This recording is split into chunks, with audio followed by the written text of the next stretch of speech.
changes in society. What this doctrine stipulates is that the meaning of constitutional provisions is not frozen in time, but carries in it the flexibility to continuously adapt to new conditions. The doctrine is premised on the belief that a constitution must be relevant to the society it governs, which inevitably evolves over time.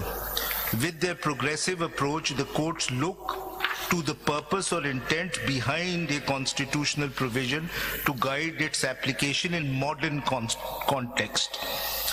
By way of progressive interpretation as observed in MQM, it's a case of the Supreme Court, a particular provision, a term or word of the Constitution is interpreted dynamically and purposefully with a view to achieve the constitutional intent. So it's not the word which is important, but the intent behind it. The next is from a judgment authored by Justice Munib Akhtar Saab. The Constitution is a living document which must be given a dynamic and progressive meaning and interpretation. It evolves and develops not just by way of textual changes, i.e. constitutional amendments, but also in a continually maturing understanding of the constitutional provision. And this means not just the very words of the Constitution, but also the concepts and aspirations that lie behind and underline these words. The third, my lord, is an excerpt from Justice Mandokh's judgment in a recent case.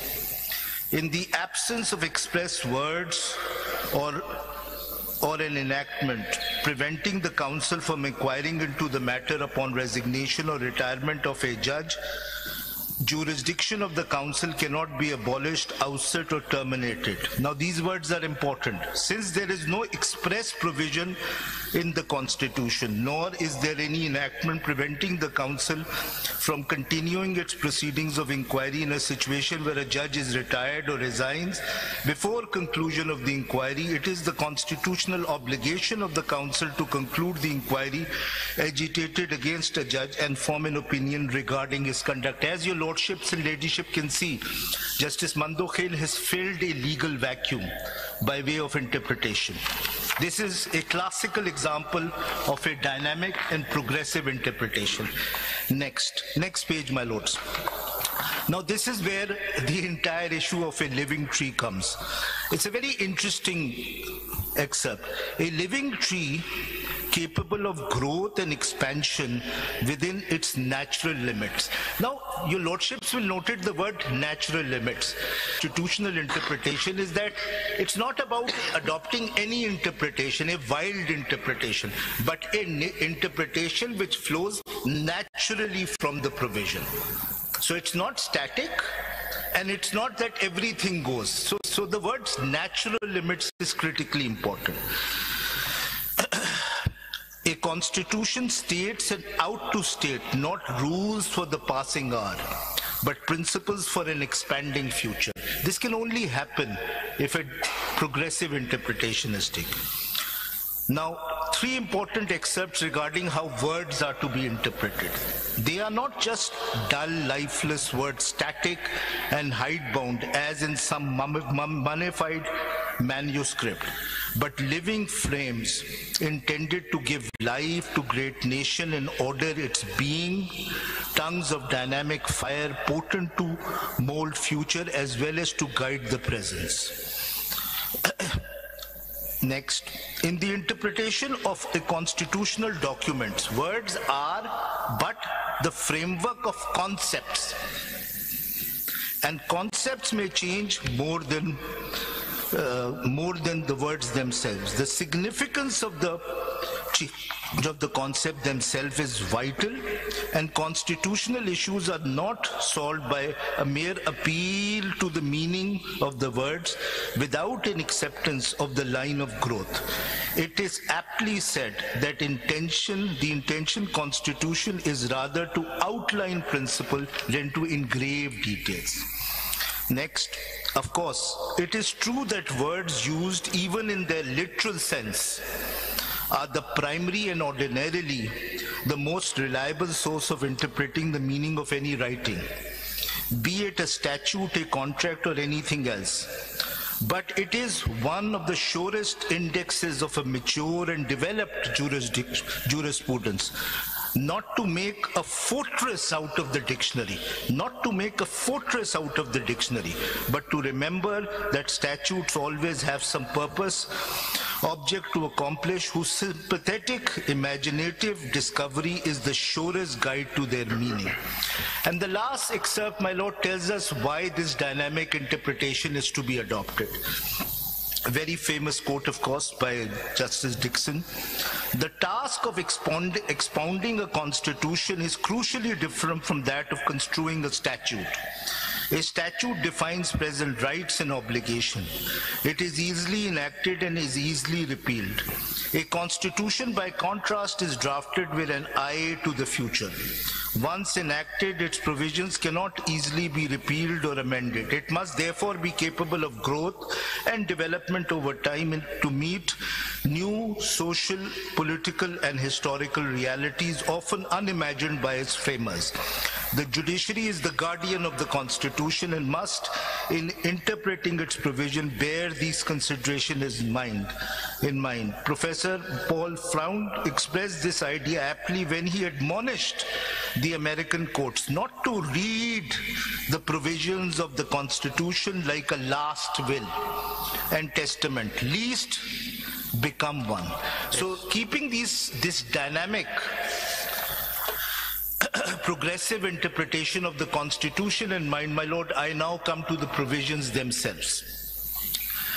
Article 51(6) D and E and Article 106(3)(c) of the Constitution. My Lord, I would like to note three fundamental aspects of this provision, if I may read. There are three foundational aspects to these provisions. Firstly, it is a proportional representational system which necessarily implies that it can never be understood or applied in a disproportionate manner.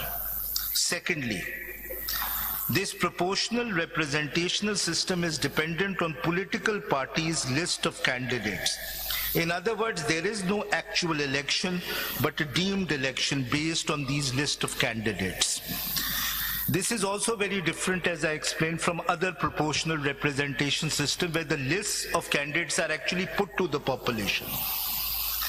Thirdly, the basis of distribution of seats among the political parties is not the contestation or votes obtained in the general election, but on the basis of total number of general seats of each political party in the assembly, which can mean and include independent returned candidates joining such party after the election.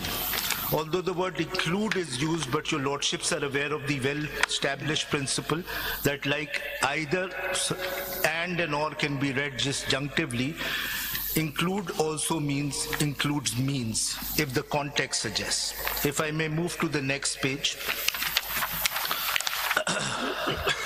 Now, this is based on a comment made by Justice Mansoor Ali Shah and the Justice Aisha as to how you understand the focus of this provision. So this is how I've understood it. The right to obtain these reserved seats is not of candidates, but of political parties. So I agree with Justice Mansoor Ali Shah on that point. But such right of political parties has to be exercised solely in favor of women in non-Muslim representation, i.e. beneficiaries. So that's the other focus of the provision. Next point. Now, this is where the entire case of the ECP is based on. This point. The word political party as occurring in the main clause of Article 51(6)D and E has to be given the same meaning as the word political party occurring in the proviso to Article 51(6)D and E. Any other interpretation would be self-destructive. What they are saying, my lords, is that the word political party as it occurs in the proviso, where the independents can join any political party, including a political party which has not contested the election. They say that's all right. So the meaning of political party under the proviso can mean a political party which has not contested the election. But when it comes to the main clause, the word political party means only a political party which has contested the election, only that political party can get reserved seats. So the proviso has a different meaning of political party. The main provision has a different meaning of political party. Why is this self-destructive? It is a suicidal interpretation which they have adopted. I'll read again. I'll read forward. The question to be asked is why the provision of independents joining political parties is enacted as a proviso to Article 56, 51, 6D and E, and not as a separate provision. The very fact that this is a proviso to 51 and 106 means that you cannot say that the proviso has a different meaning to a political party and the main provision to which the proviso is attached has a different meaning to the political party. If they wanted the meaning of the political party to be different, they would have had these provisions of independent joining political parties as an independent provision, not as a proviso to a provision. This is based on a settled interpretation of how provisos are understood. Provisos can only be understood in terms of the main provisions. They do not have an independent status. So the reason I say it's self-destructive and suicidal is because if they wanted to take a consistent position, they should have said, neither you can get reserved seats, nor these independents can join you. The same meaning to both terms of political party. But you can't take different meanings to these. It is a proviso to the main provision. Whatever political parties mean in the main provision, that is what political parties mean in the proviso. Otherwise, it would have been an independent provision. I would appreciate if you actually read the text, so to appreciate your contention. Ji, sir. Ji, sir. Sir, 51.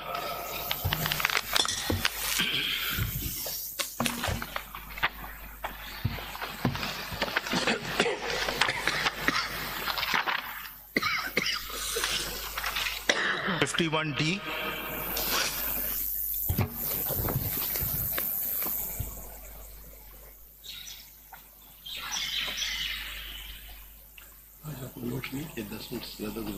Sir, members to the seats reserved for women which are allocated to a province under Clause 3 shall be elected in accordance with law through proportional representational system of political parties. List of candidates on the basis of total number of general seats secured by each political party from the province concerned in the National Assembly. Let me stop here. They say here the political party... Please read things. Ji, sir. Provided that for the purpose of this paragraph, the total number of general seats won by a political party shall include the independent returned candidates or candidates who may duly join such political party. Now the word is such. So it's referring, of course the proviso is referring to the main provision. Such political party within 3 days of the publication in the official gazette of the names of the returned candidates. Now, they are saying... Yes. Forget what they are saying. Ji. We are not bound by what they are saying or what you are saying. We are bound by the text of the Constitution. Suppose their interpretation is wrong. You say accept half the interpretation, don't accept the second half of the interpretation. Suppose we say we don't accept either interpretation, we go by the text of the Constitution. Yes. I would appreciate it if you focus not on how they are interpreting, they may be interpreting it wrongly. That will not bind us. We are concerned with how the Constitution reads. Yes. As simple as that. Yes. And I'm not bound by their interpretation or your interpretation. Let's go by the text of the Constitution. Sir. I'm very happy to learn that. A question. What is there any other provision for joining a person who is independent to a party? As far as I'm aware, not. But of course, a similar provision is there of 106 in terms of provincial assembly. वो identical है sir. So ये बड़ा critical है. अगर constitutional makers को इन दोनों की अलग-अलग मीनिंग देनी होती है. Forget that argument. Read it and tell us. अब मैं अपनी इंटरप्रिटेशन नहीं अपनी नहीं, इसका टेक्स्ट का बताएं ना. जी मैं टेक्स्ट पे ही आ रहा हूँ. जी और वो अगर नेक्स्ट ही है, अगर मैं पढ़ दूं मेरा पॉइंट जो now I read the text. Now tell us what you're saying. Sir, the critical thing which turns on the question is that can a political party which has not won or secured any seats in the general elections be entitled to reserved seats simply because they secure general seats as a result of independent joining them after the election? So this turns on the words won and secure. These are the two words which are used in the, how those words, your lordship's question, how those two words are interpreted will determine whether reserved seats can be given to a party which is not contested but still has members, still has general seats in the assembly or not. Now, how should the words won and secure be used? Should they be interpreted in terms of their literal interpretation or some other? Now I come to my next. Further the word such political parties. Such political parties. Such political parties. And it's referring to the main provision. One करने के जो मायने हैं जी, अगर कोई independent join करता है कोई पार्टी जी, उस पार्टी ने इलेक्शन ना लड़ा हो जी, तो क्या जिन लोगों ने ज्वाइन किया है वो सीटें जीती गई हैं या ज्वाइन हुई हैं? जी, तो वन का लफ्ज़ यही है, जीतना जरूरी है या वो जीतने जरूरी नहीं है, ज्वाइन करना ही जीतना हो गया. बिल्कुल. अब सवाल यही है कि these two words, both words, secure and won, what do they mean? You are saying disregarded their natural meaning. Yes. We should disregard their natural meaning. You disregard their natural meaning. Why? अब वही मैं बता रहा हूँ. You adopt a meaning which comes from the context of this provision. If your lordships adopt the meaning that a political party which simply the question is why should we do it? नहीं, मैं बता रहा हूँ. इसलिए क्योंकि the main thing is not the natural meaning of the word.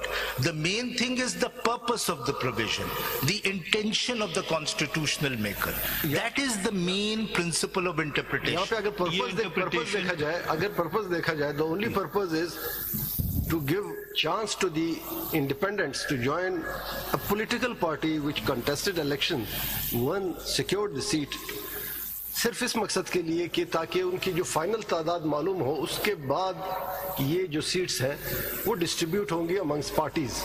इसमें कोई पाबंदी नहीं है कि वो किसी पार्टी में ज्वाइन नहीं कर सकता. Suppose independent candidates out of the parliament party को ज्वाइन करते हैं, वो ज्वाइन तो कर सकते हैं, लेकिन सवाल ये है कि क्या ज्वाइन करने के बाद जो प्रेरोगेटिव इन पार्टीज को दिया गया जिन्होंने इलेक्शन कंटेस्ट किया, जिनको लोगों ने वोट दिए, पार्लियामेंट का हिस्सा बनाया, आप उनसे उनको डिप्राइव करके उस पार्टी को दें जिन्होंने कोई जहमत ही नहीं की इलेक्शन लड़ने की? Because reserve seats are not dependent on your performance in election. Reserve seats are dependent, words used हुए, on the basis of general seats in the assembly.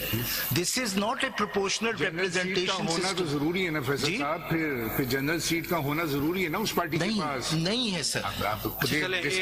नहीं है. मैं आपको बता रहा हूँ क्यों. Further question. Independent can form a new political party? नहीं कर सकते सर. 3 दिन में अगर कर सकते हैं और रजिस्टर करवा सकते हैं. Your answer. सर अगर 3 दिन में हो सकता है, क्योंकि ये 3 दिन में एक एनलिस्टेड पार्टी ज्वाइन करते हैं ना, ये इसीलिए तो आपसे पूछ. जी 3 दिन में, अगर 3 दिन में कर सकते हैं. If they form a new party, then they are entitled for the seats. Yes.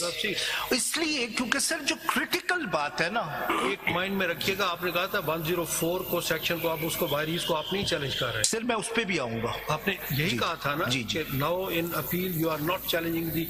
I am saying that is an alternative argument, but there is nothing in 104 which is a bar to my submitting lists of candidates after the election. Siddiqui साहब, आपकी interpretation से seat secured by political party तो redundant हो चला जा रहा है, तो कोई भी कानून ऐसे नहीं पढ़ा जा सकता जिससे कोई भी एक्ट रिडंडेंट हो, क्योंकि यहाँ पे सीट सिक्योर भी नहीं हुई है और वो पॉलिटिकल पार्टी भी नहीं है। लिहाजा आपकी इंटरप्रिटेशन से ये जो लफ्ज इस्तेमाल किया गया, seat secured by political party, it is becoming redundant sir. and there cannot be any redundancy attributed to the provision of the law. There is no redundancy. If I just further what my distinguished colleague has just said, you don't want, from what I've been able to understand of your submission, you don't want an interpretation, albeit you call it a progressive interpretation. You want to attach, and this is taking the point further that Justice Fan has mentioned, you want deletion of the word secured and won from the Constitution, or you don't want these words, or you want these words to be rendered meaningless. No, I don't want either of them, and that would be the natural consequence. No, it will not be the natural. Let me read my 2 points and then I'll answer all 3 questions. Faisal साहब, जी फैसल साहब, मैं फिर ये तीनों सवाल एक ही अब पढ़ने अपने टेक्स्ट अब देखिए। जी, this is a exceptional case. जी, पहले ये बताइए, an enlisted party. Ji, because I went through the order of the Election Commission, which was passed prior to the elections.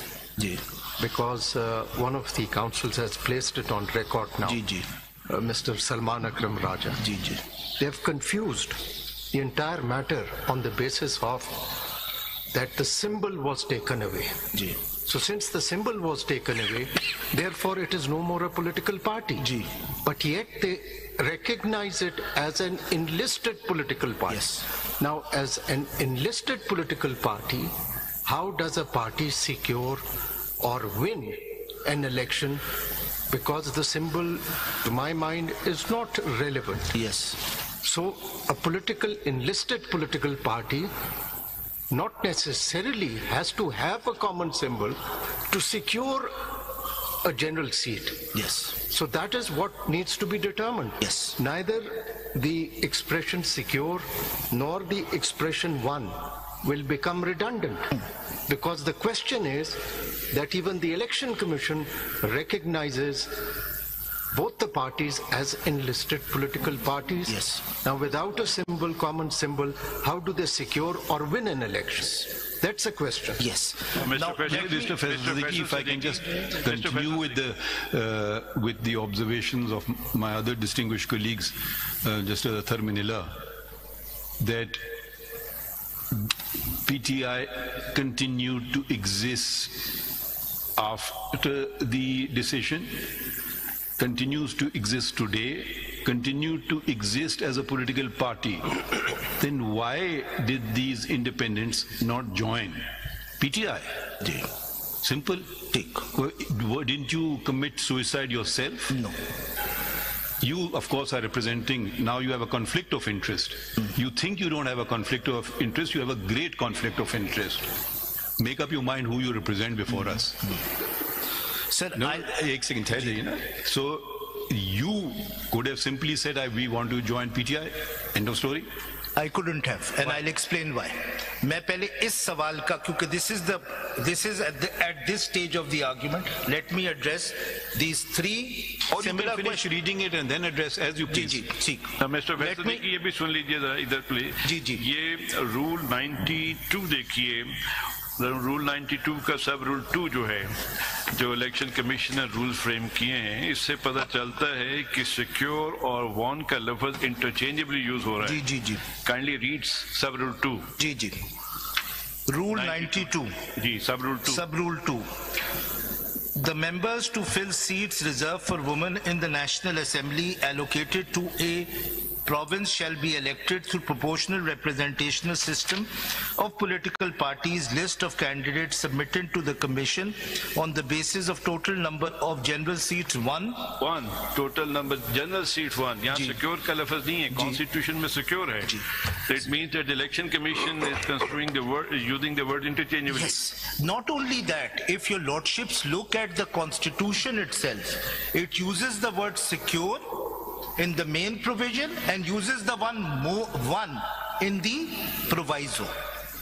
You see, the thing is that the question whether they are independent candidates has to be, I mean, who's calling them independent candidates? Election Commission. Yes. It's not a binding finding. Yes. I mean, after all, these are people, as per the parent statute, who filed nomination forms saying they are candidates of the PTI. Yes. So they remain throughout candidates of PTI irrespective of the election symbol. Yes. So if they are already members of the PTI, post-election, the returned candidates, I mean, speaking for myself, no question arises of them subsequently joining PTI. They are always members of PTI. Yes. For purposes of... Now, in terms of the question of the independence, it seems to me, abhi jisna aapne padha hai, कि the main rule is laid down in paragraph D, main part. Proportional representation. Yes. This is a balance that cannot be tipped. Yes. Negative aspect, positive aspect. Negative aspect, it can't be tipped in favor of a political party by giving it more than proportional representation. Yes. Positive aspect, each political party must be given the number of reserved seats proportional to what it has won. How do you determine that? Well, look at the Form A of the parent statute. But you see, I think proviso is the exception.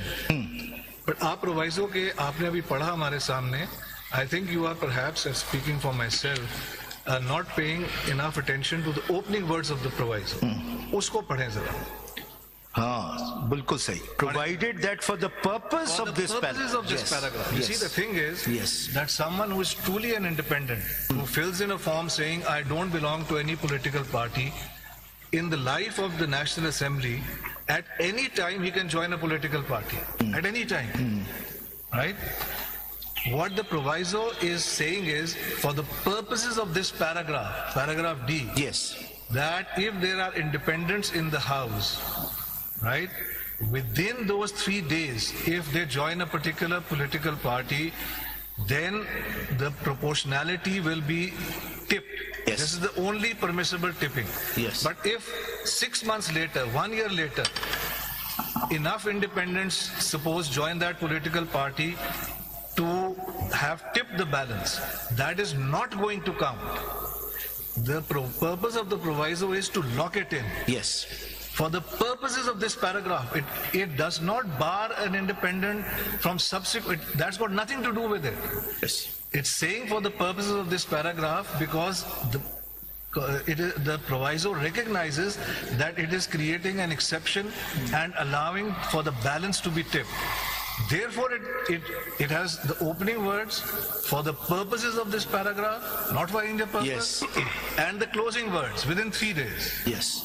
So that seems to me to reconcile why the proviso, for whatever reason, it's been put in there, probably to encourage maybe independents to join political parties and therefore to give further effect to the salient feature of the Constitution, parliamentary democracy based on political parties, to eliminate, if I may use that word, the independents roaming around. But the question of who is an independent, can the Election Commission create a category out of the air because it so finds it convenient or because for whatever purpose, or is it bound by the Constitution? Is it bound by the parent statute? They have the record. These people filed nomination forms as candidates of PTI. They fought that election on that basis. They were returned on that basis. ECB says no, they are independent. Arey bhai, kahan se? Simply because judgment of the Supreme Court. That's a very dangerous interpretation, but we'll hear ECB counsel on that. यहाँ हम इस presumption पे कर रहे हैं कि ये all are the PTI candidates, but facts are not so. Some of them filed papers as Tehreek Insaf Nazariyati. They claimed the symbol of batsman.